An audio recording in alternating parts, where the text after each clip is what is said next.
Now, our next guest this afternoon is Martine Wright, MBE, whose life changed forever at 8:50 a.m. on the 7th of July, 2005.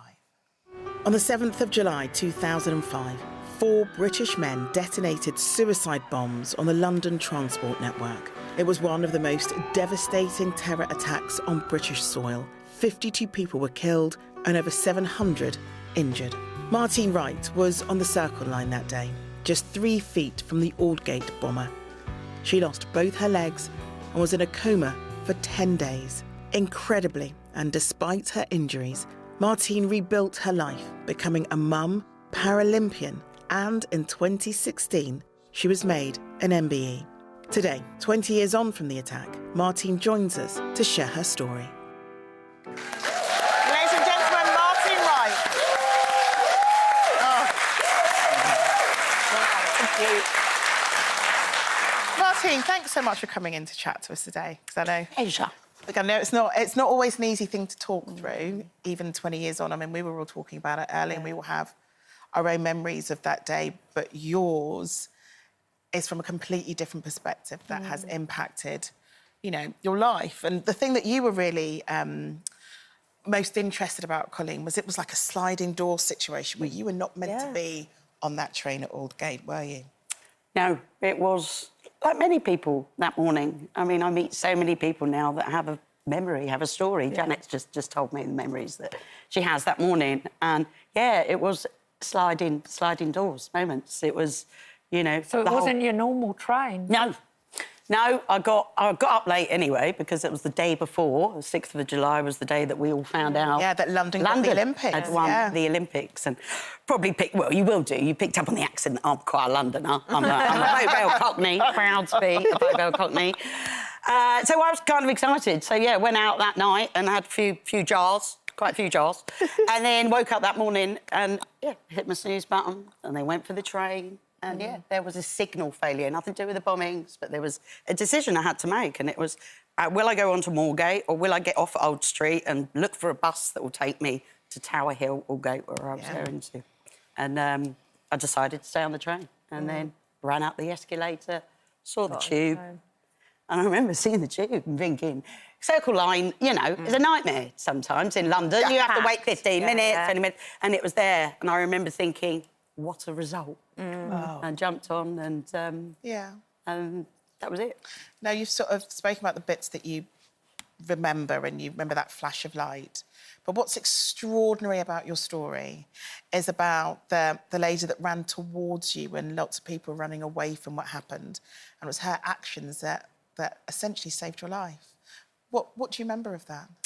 I remember everything. I mean, this is Liz Kenworthy, and she was my angel. She was my guardian angel that day. And I have a scar here. I have many scars on my body, but there's one scar that I didn't get my surgeon to take away, and because it's a pair of lips. Oh, yeah. Does that look like a pair of lips, ladies and gentlemen? Say yes. And I know they've got rid of it because there were so many angels that day, but I had one major angel, and that was Liz Kenworthy, and she came out, off-duty policewoman. She knew what had happened. Again, you don't think it's a bomb. You think it's a crash. Did you think it was just a plane, a train crash? Yeah, of course you do. Yeah. You don't think it's a bomb. And then when you start seeing people being evacuated, you're like, you've remembered your gym bags. I remember them remembering all their handbags. Weird things you think of. And did you realise at that point how injured you were? No. So, again, I remember saying to Liz when she came through, I kept saying to her over and over again that my name... Oh, my mum's at the front.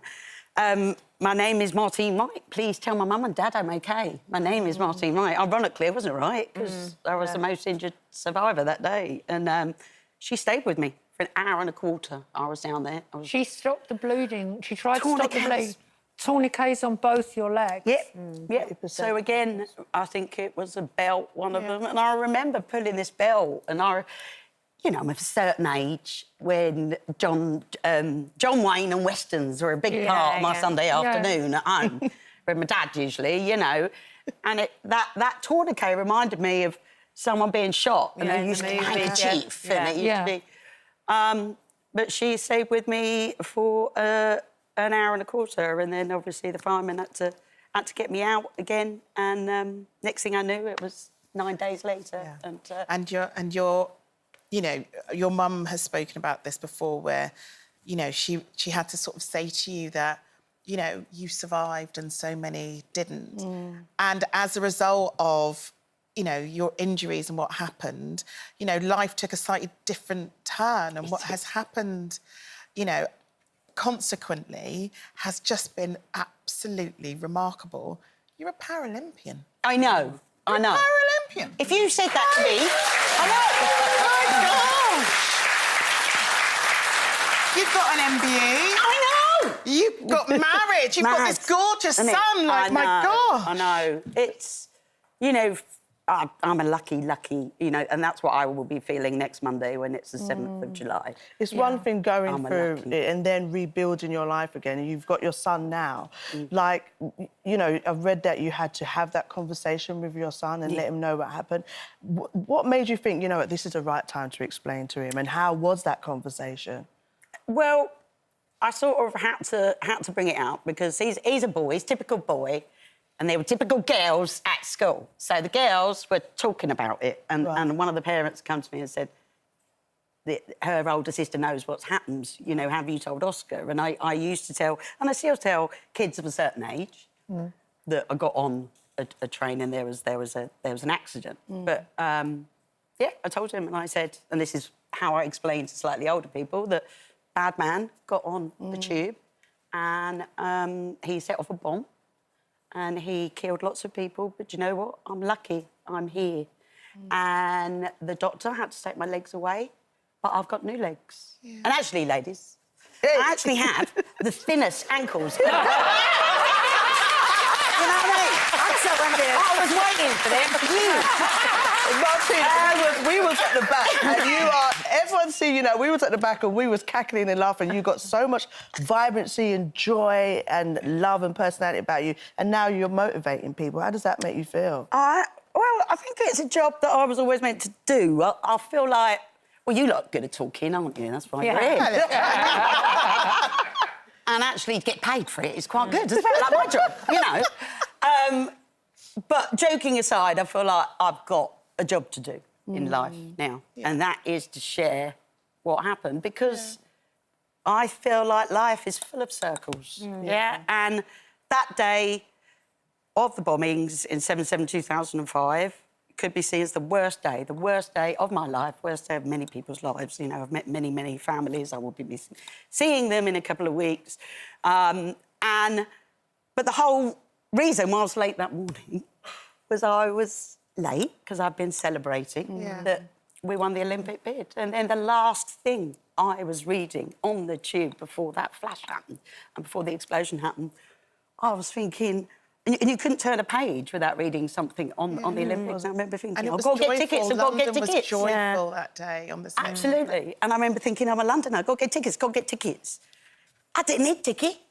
Because 7 years later, I took part as an athlete. Yeah. I think it is fate. And, you know, me and my family left London on obviously quite negative. You know, we moved out to Hertfordshire and it was amazing to go back to London, to East London, and say, look what we've done. We've had a tough time, but look what we've done. And yeah, regarding my son, I think he's a real advocate now for you know, talking about sport and how much of a healer it is. Well, I'll tell you what, it'll be you I'll be going out with a drink for, I'll tell you that. Oh, come on! It's taking you 2 hours to ask me that. Ladies and gentlemen, the absolutely brilliant Martine Wright.